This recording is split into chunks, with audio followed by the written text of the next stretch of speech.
And we're back. Here we are. Yeah. Yeah. Yeah. We're back. Yeah. Yeah. Oh man. Alright. Next topic. Next. Okay, so since we're on kind of women anyway, Ah! I think you did the skeletal laugh. I didn't start it though.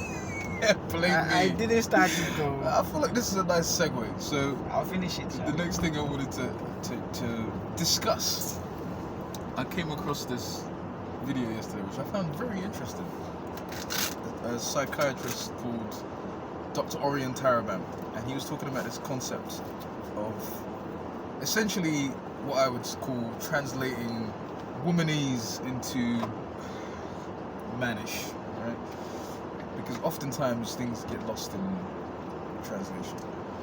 And so he was saying, if a woman makes a statement which might seem illogical, unfair, or triggering. So for example, he gave the example, let's say a woman says, it just feels like you don't love me.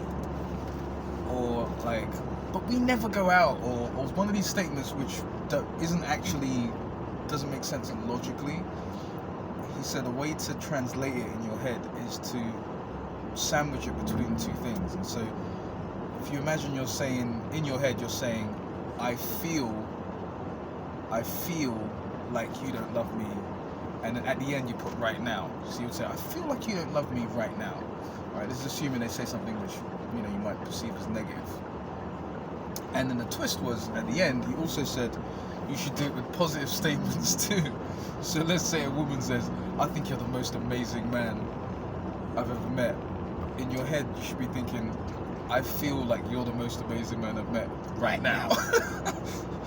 And I thought that was really, really interesting because it showed how often what a woman's expressing is what she feels in that moment, as opposed to this is how she's always going to feel. And not to take stuff literally, because I think oftentimes as men, we're thinking more logically, factually, and we can miss each other. What are your thoughts on this? Yes and no. Yes, you're right. No, you're not so right. Because it's the women you meet. It's weird to say that. I say this because I have met a few women who are that way inclined, which is very much about now. Like again, translation, I feel like blah blah blah now. I've seen that. Well, at the same time, I've grown up and I've been raised around women who have been taught grit, duty, integrity, long-term investments. That makes sense. So they're not very, I feel like blah blah blah now. I've seen me personally, I've seen a lot more women who have done everything long-term investment wise. And I keep saying, as you do one thing, that's how you do most things. That's a telltale sign. It's a mad giveaway. That's how I tell people to watch for others, is how do people do most of what they do. If I see a girl who everything is very short-term based. Oh, I bought this watch because it looked good. I got this because I go, okay, you are that kind of person that goes, I feel like you're the best person I've met right now. So I hear the sentence. Yeah, right, I hear the sentence. But then I look at that person, that individual, every other thing that they do. Is it instinctive? Is it habitual? Is it good habit? Is it bad habit? Is it emotional? Is it reactionary? You see what I'm saying? Is it, oh, I don't know why I did this, I just felt like doing it right now.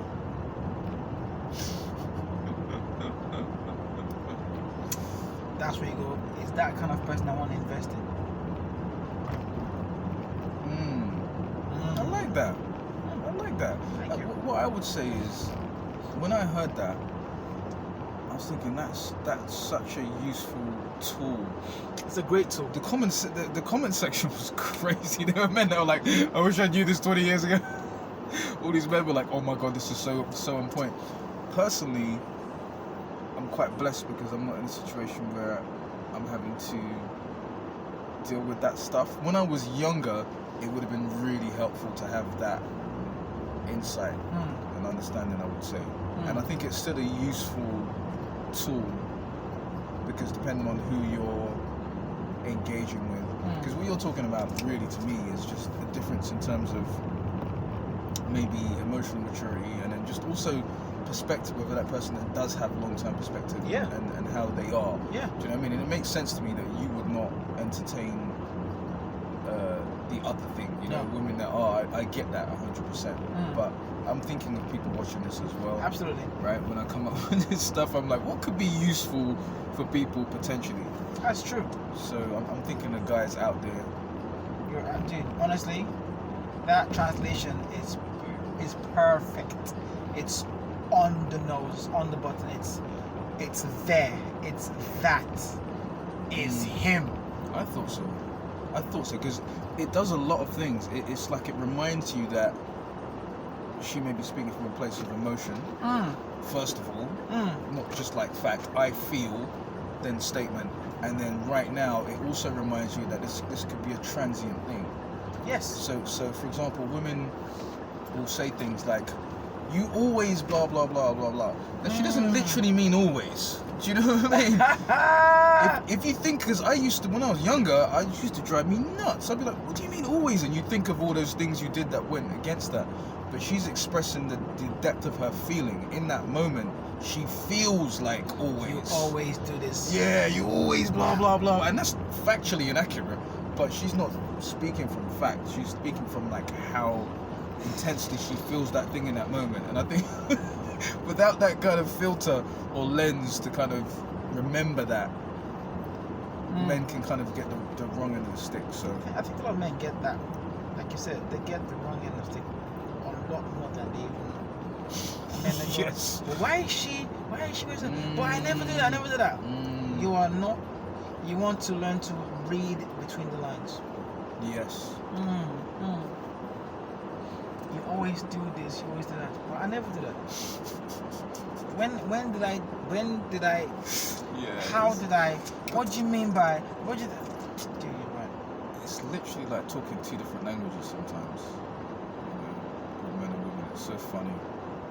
And it's like, why doesn't he get this? And it's like, because he's not speaking that language. He's speaking a different language. Well, I don't think. Well, this generation, these last 2, 3, 4 generations, the men have not. I know you're okay with this. Go on. The men have not been taught how to read female communication.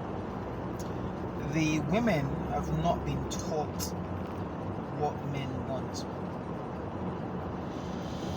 So on both sides, we're just doing 3 blind mice.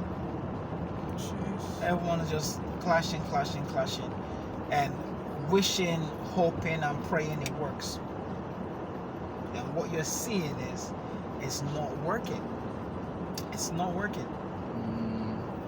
And because it's not working, that's why if you notice, a lot more people are going out and going everywhere to look for answers to their problem and their questions and solutions, because they've never been taught this is how you deal with problems.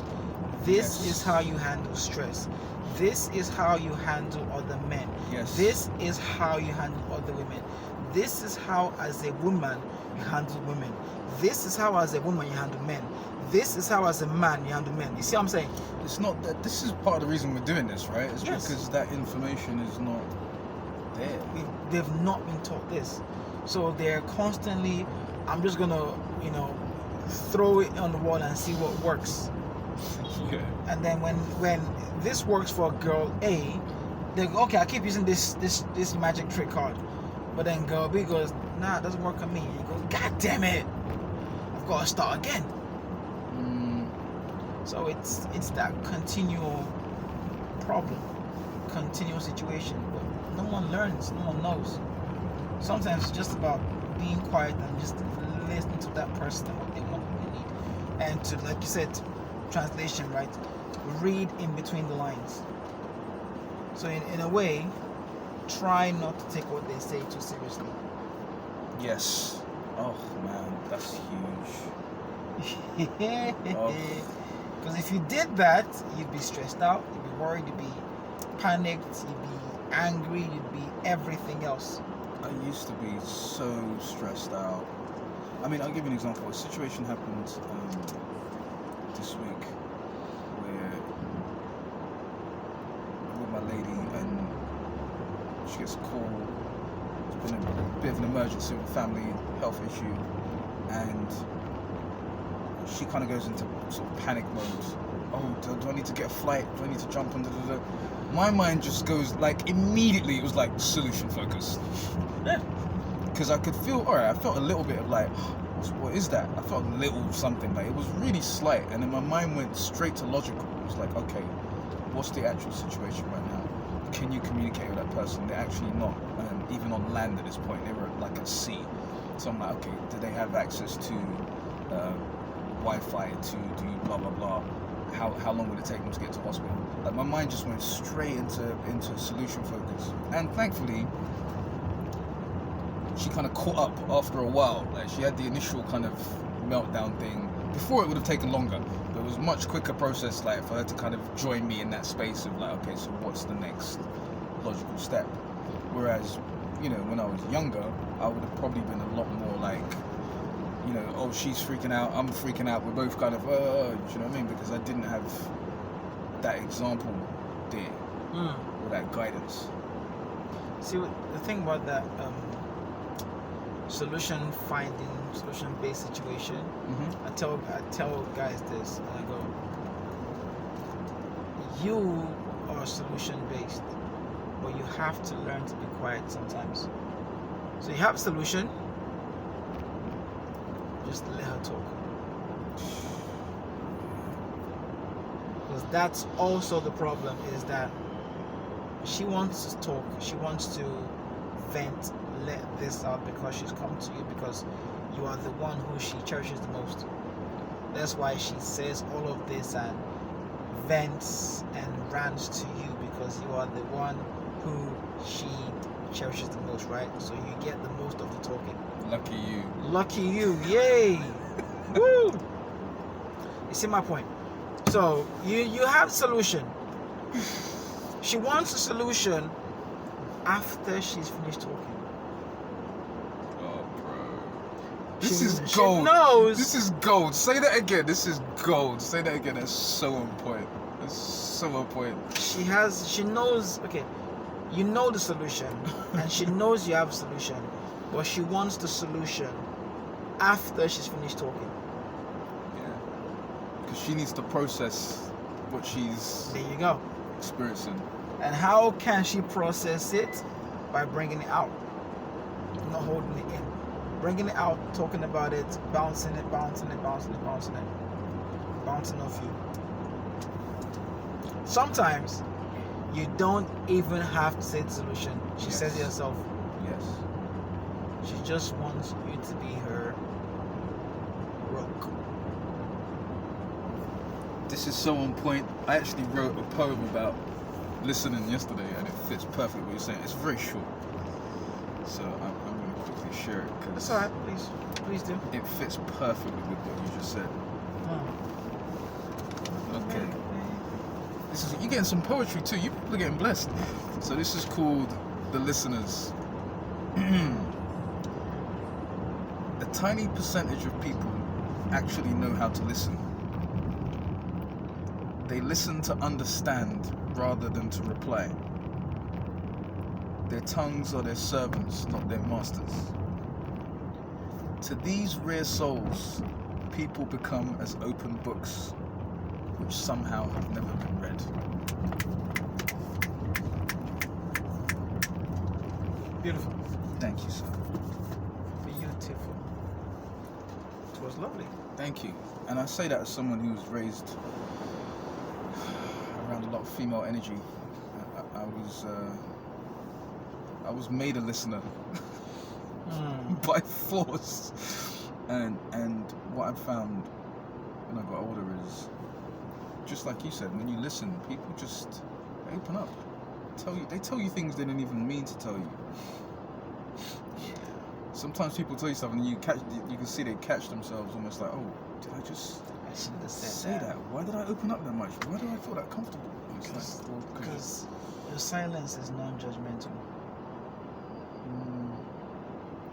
And the less judgmental you are, the more trustworthy you become.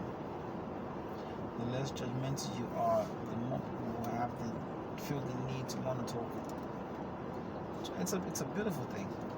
I'm writing that down. Just try not to pretend. Don't pretend you are non-judgmental. Become non-judgmental. How? Human beings are perfectly imperfect. No one's perfect. Everyone has made mistakes, and everyone will make more mistakes every day. They will make mistakes, and so will you. That's it. So once you grasp that reality, boom, no one's perfect. I was saying to someone a few weeks back, like, you're not a bad person. You just made a few bad decisions. You're not a bad person, and that's what it is. There are people out there that they mean the best in whatever they do, but then things go wrong, and they're not thinking about, you're not a bad person. It's fine.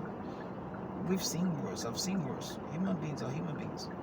They're gonna make mistakes all the time. As long as you still have life to live after that mistake, you're fine. Whatever nonsense you thought was the end of the world, it will fix itself. You won't believe it. You'll be like, huh? When did I? Yep. That's what happens. I really love that point you made about the silence being non-judgmental. Because it makes perfect sense. Why would someone open up to you if they're afraid you're going to judge them? But if they feel safe to share without judgment, then it makes sense they would. Yes, it's why people don't talk. It's why men lie. It's why women lie. So men will lie because they will lie about whatever it is because they worry about the judgment you're going to give them. That you're going to see them differently. You're going to judge their actions and their reactions to what happened. That's why men lie. Women lie because they fear that in your eyes their innocence is lost. So men, I don't usually do this. I know. Men That lie. Oh dude. So generally men's selling point or their cost price or their market value is experience. As a man, your market value is experience. Your sales pitch is based on, I've done this. This is my experience. So it's why guys like to brag about their body counts. In the sense that, they've done this amount of women, but they haven't. They're just saying, it's more, so it's like, I've had 200 girls. No, you haven't. You've had sex with 4 women 200 times. You see my point? But in your mind, every time you're with this person, you're thinking about that person. So in your but then it comes to the female perspective now, which is what? Your selling point, your sales pitch, your market value is your innocence or your naivete. So if you notice, a lot of girls, they do some nonsense thing, and then when you go, I saw that, they go, oh no, what happened? I don't know what you're talking about. I did what? Me? Who? Naivete, selling price, market value. You understand? It's cute. No, it was just an innocent. You're leading them on. Oh no, he's my friend. Okay. How could you think this? Naivete, innocence. Oh no, I would never do that because I'm so innocent. Pure, yeah. So yeah, their selling point is innocence, which is why, again, that's why most ladies don't like to talk about their body counts, because of that reality that, oh, if I tell blah blah person that I've had sex with this many guys, they will see me as a whatever.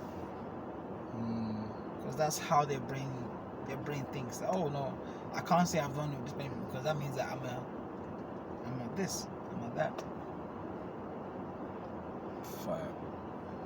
You know, but in actuality, both sides, like, I get it, but not everyone has the maturity to get it. So, example, a girl will tell a guy that she's slept with 100 men. He loves her, but the moment she says that, he sees her differently. And he can lie, but as long as there's an emotional link between him and her,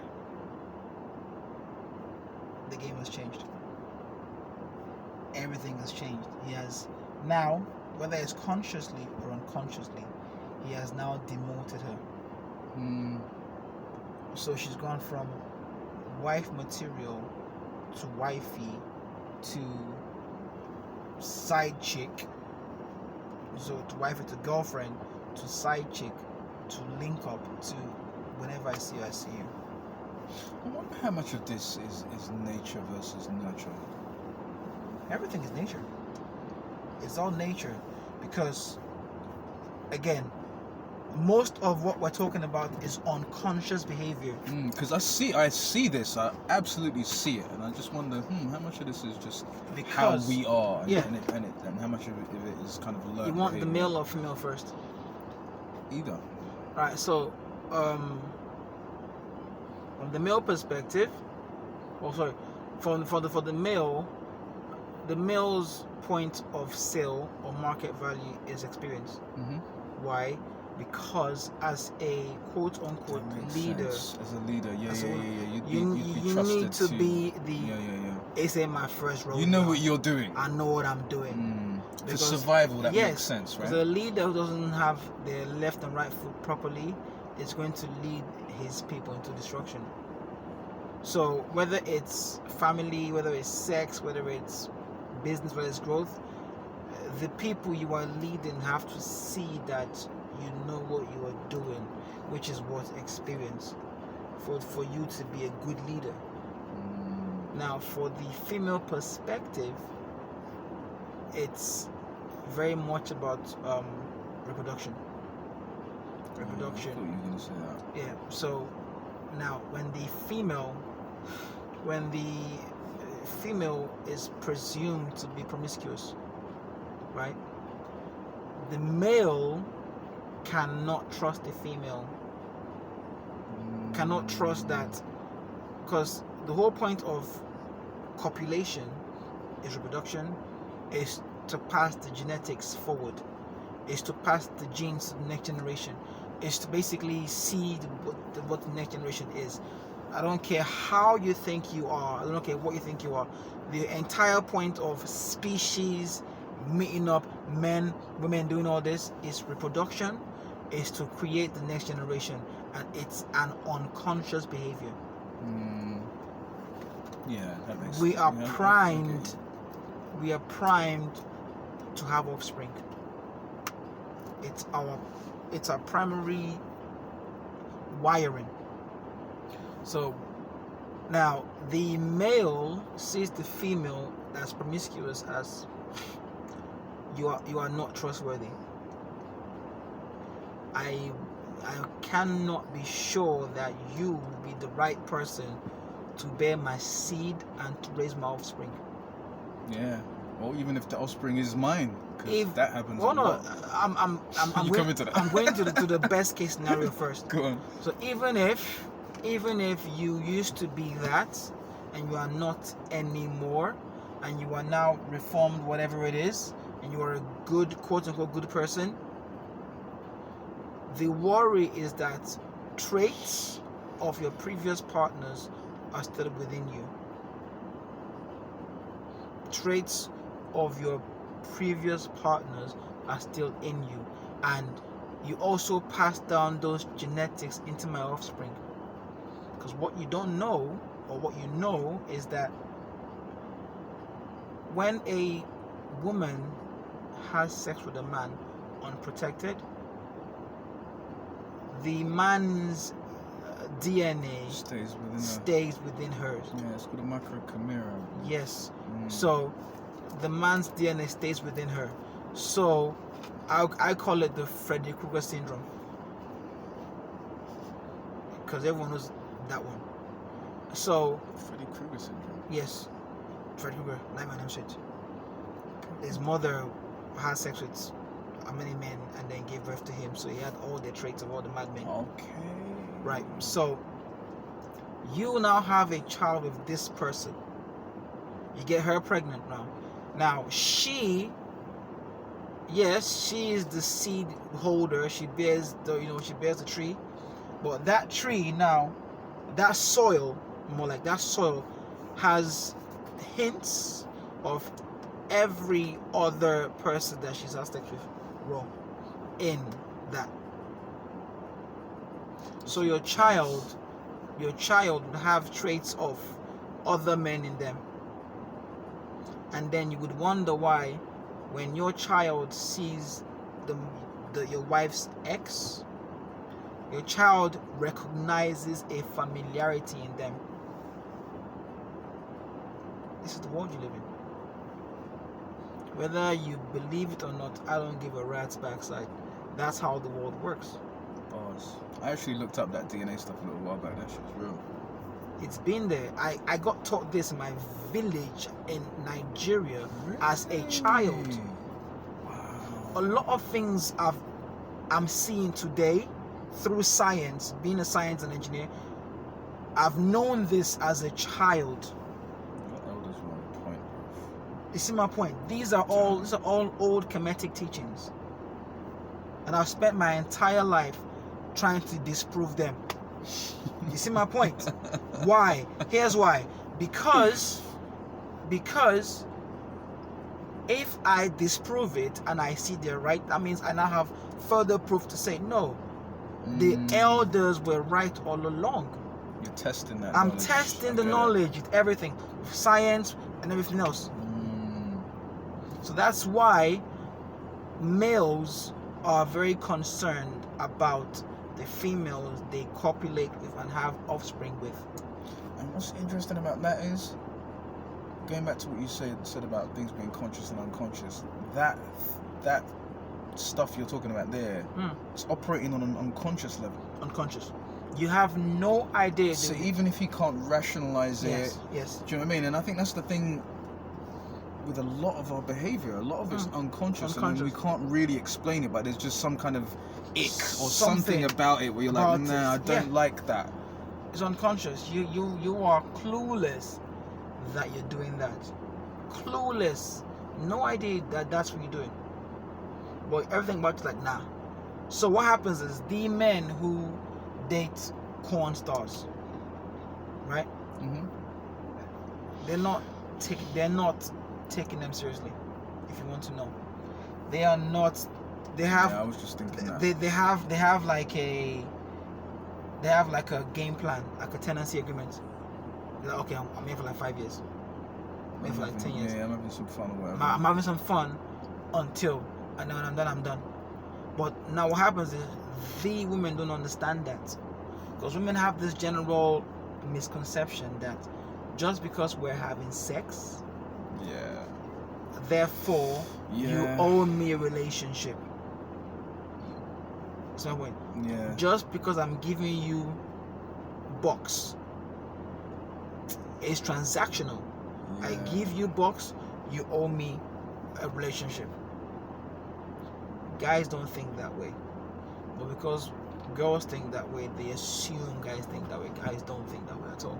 It's the same thing with these influencers that get tons of guys in their DMs and they think they have all these different relationship options. It's not that. It's not the same thing. at all. Not at all. It's bad. It's bad. So yeah, that's why guys frown upon body count. They hate it. They hate it because of that fear of tampering the bloodline. That's hard. I love that. Anything else, sir? No. Ah, I think that was a nice quality conversation. Some gems there. What are your takeaways? Recently, I heard Jordan Peterson talking about learning by, whether you're reading or consuming or something, and then stopping to reflect on what you can remember and recall, and that's the way to get it locked in. And I think that's really helpful, because otherwise you could just be consuming information. It could just. I know. Do you know what I mean? So I'm sitting there thinking, what are my takeaways? I think it's real key to do that, to get stuff to stick. I like to see the comments after this. Me too. You said some things. Yeah, comment. I want to hear. I want everyone to disagree. They go, no, it's not true. I feel like it's not the way. Therefore, I feel like it's like the whole. If I say, oh, I saw a ghost, right? Someone's gonna go, oh no, I haven't seen a ghost, so ghosts don't exist. Okay. You understand? Okay. So many people think like that though. Huh? Like you'll say something and they'll go, well, my relationship's not like that. It didn't happen to me, so it's not true. Okay. It's like fish in a lake arguing that there's no such thing as sharks. Okay. Anything else from you, sir? Don't do drugs. It's pretty solid. Very solid. Pretty I solid have a guidance. lot to say, a lot to be said. Just stay calm. Oh, 369. 369. 369. 936. They're very important numbers for the human brain. Go on. I want you take a pen and paper, write down 9 positive affirmations. 9 affirmations. Powerful affirmations. You want to write them down in a present future tense. Not in example. Don't write down and go, oh, I would like to, or I will. No. Write it like I am. Or I am doing this. This is who I am. So you write 9 not positive and powerful affirmations. My thing is strength. My thing is power. Be strong, be powerful. That's my thing. You write down 9 positive and powerful affirmations. Take your time. It will come.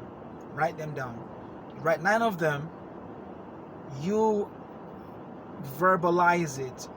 You speak it out. You read it and speak it out to yourself 3 times a day.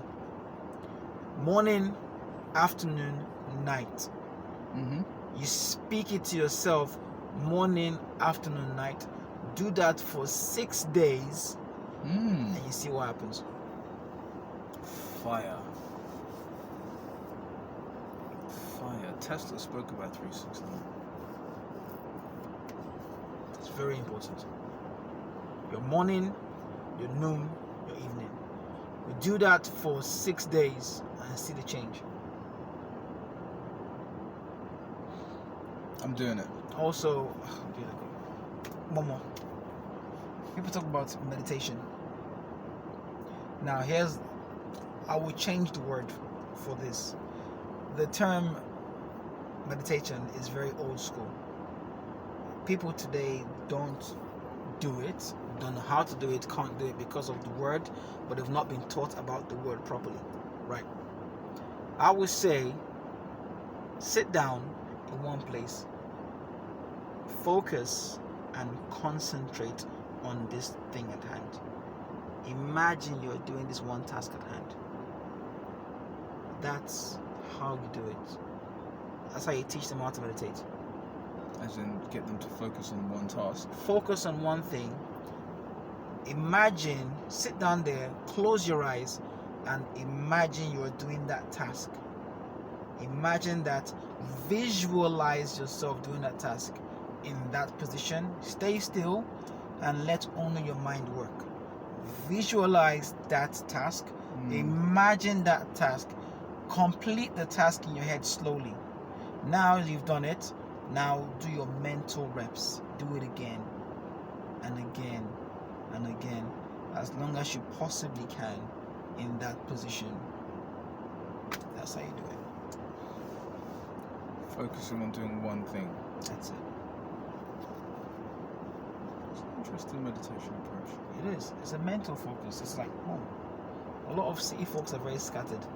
100%. Scattered brain. So you're here. You're multitasking. You're multitasking all the time. It's fine, but you need to take 5 minutes a day to try and focus. When you do that, you start to have more focus in every other thing, and you start to time share as well. Whereas you have 10 tasks to do, but automatically in your head you're like, okay, I'll do this one task for 10 minutes and done. 10-minute task, done. I'm out, gone. What's next?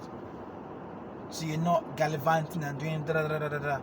You've got one thing to do. You do it. You're good to go. Just to add on to that quickly. So, when I decided to write a book, I spoke with an author I know who's written 3 books in the past 3 years, and he writes about 10 to 15 poems a day. And so when he said that, I thought, okay, I need to up my work rate. So I started writing 5 poems a day, and I managed that for a couple of weeks. And then I spoke with a friend of mine, and he said, "Is that sustainable?" And I stopped and I thought, this man has a very good point, because I have a tendency to do sort of a lot and then kind of burn out with it. And so I thought I'll pull it back and I'll aim to do 1 a day. And that worked. Sometimes I do 1, sometimes I do more. But then sometimes I wouldn't do any. And then I pulled it right back and I said, okay, in the morning, as part of my routine, I'm going to write for 5 minutes, which is a really small commitment, right? 5 minutes. I found that what usually happens is I get at least 1 piece done, sometimes more than 1, sometimes multiple, but I can always do the 5 minutes. So it takes the pressure off, it takes the sort of judgment or whatever you want to call it off of the whole thing. It's like I'm just putting in this amount of time. And then what I found was it changes the energy around the process, because now rather than thinking, okay, I've got to write 5 poems and I don't know if I can write today, I just know I'm committing that 5 minutes. And so then what started to happen is I do that 5 minutes, I stay longer. Now I've written for 40 minutes, 45 minutes. Now I want to write later in the day. Now I'm writing multiple times in the day. So whether it's meditation or whatever it is, if you can be smart with it and do it in a way where it doesn't, that 1% rule kind of idea, it doesn't bring up a bunch of internal resistance. You'll be able to create a positive loop around it. And so just shrink it into the size where that works for you. And that can be applied to everything. So. Every single thing you do, you apply that formula into it. Oh, it's powerful, man. It's, well, like we say, power is everything. Everything is power. If you know, you know. That's true. It's much more efficient. It reminds me of when you're saying you do like burpees. Yes. Every hour you do a certain number. Or whatever. Well, you don't exactly burn yourself out. No. You just do it. And it builds. And now writing every day for me now is it's second nature. Like it's not a hassle to do. Whereas before I used to think, okay, I must suffer for my art. Yes. Before there was a stress factor to it. Yeah, I used to. Oh man, back in the day, it was even worse, man. I used to smoke and write. I had this really because a lot of writers and creatives think they need some substance or something to get them in that space. Yeah. Man, I used to smoke and write, and I just sometimes it wouldn't be there, and I'd just be forcing it. And now I'm like, nah, there's a more efficient, effective way to function. Yes. You time limit that thing, and even if you don't finish at that time, drop it. Go. Move on. Because that time away from what needs to be done gives you a fresh memory, fresh mind. Subconscious working. There you go. Example. So earlier today, we went somewhere, and I sat and I wrote a note down. The note I wrote down, I had already in my head. I had done my mental reps. You see my point? You saw me just write. In my head, I had done my mental reps already. Love that. So I just knew that, okay, when I get here, I had literally seen the whole day play the way I expected it to play. So when we got there, it was more like a, hey, I've been here before. I'm gonna get a pen, I'm gonna get a paper, and she's gonna give me a blue pen, and I'll write the person's name with the blue pen, and I'm gonna change the pen to a black pen and write my note with a black pen. It's exactly what happened. Wow. I wrote the name with a blue pen. That's next level.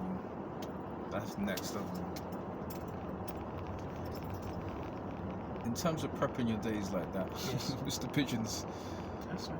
Come on, man. courting, you do that every night. I do that every time I can. There's no longer night or So day. visualizing. I visualize everything. Fire. The day, the minute, the month. That's absolutely fire. I've had those experiences where it's like almost like deja vu, because you've seen it so clearly. But you've seen it clearly because you've created that scenario. So everything is constant. Whatever's happening happens. You're gonna be in voxel regardless, right? How you get to voxel is now based on your choices. So regardless, you're gonna get from point A to point B. Now, this is where you come in. You have to visualize this journey and how it's gonna be, and also in your mind you have to play. Okay, what if? Now, based on all the what ifs, you now know how to deal with the scenarios. And when you do that, and you now sit down and you focus and you visualize and you get the scenario, and you now do the mental reps as in how to deal with the situation in that moment, you're God. You're golden. This is how Michael Jordan used to prepare for games. He used to get to the court early, visualize. I've spoken about this before, but he'd visualize the different scenarios that would happen. I tell everybody. And he said he would execute 80% of what he visualized. So when he goes up in the air to take that shot and the guy jumps up and hits him, like he's already seen it and he's already worked out, okay, if this happens I do A, if this happens I do B, this and C.